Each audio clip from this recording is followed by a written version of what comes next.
If after all the scores in a sample are each multiplied by 4, the mean is found to be 24. What was the mean of the original scores?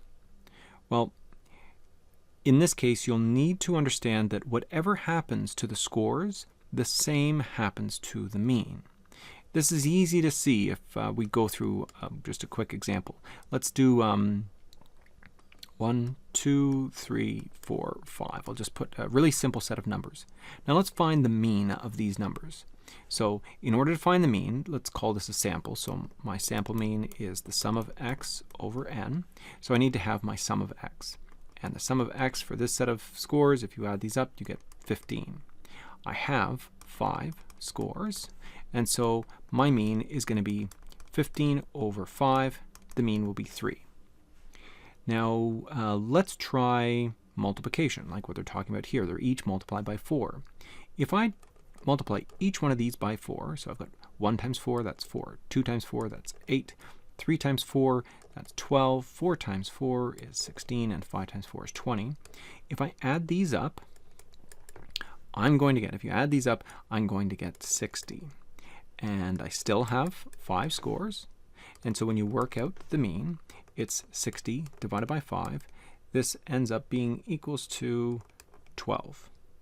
Now my mean was 3, now my mean is 12. Each number is multiplied by 4, and so on. The difference between these is that 3 multiplied by 4 is 12. Whatever you do to the original scores, the same is going to end up happening to the mean, even if it was something like addition. Let's take each of our scores and add 2.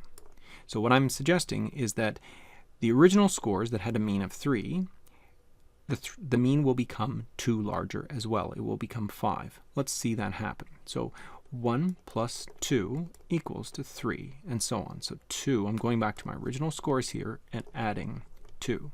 So 2 plus 2 is 4. 3 plus 2 is 5. 4 plus 2 is 6. 5 plus 2 is 7. Add these up. Let's see, I get 3 plus 4, that's 7, plus another 5 gives me 12, plus 6 and 7, these make 13, so 12 plus 13 gives me a sum of x equals to 25. There are still 5 scores, and so the mean is going to be the sum of x, 25, over 5. That is 5. So as predicted, when I take a set of scores that had a mean of 3, and I add 2 to each one of the scores, it's important that you do the same thing to each one of the scores.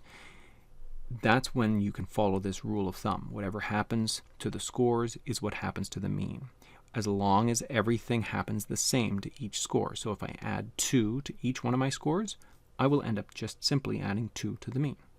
So the answer to our question was that the mean is multiplied by 4. It becomes 12.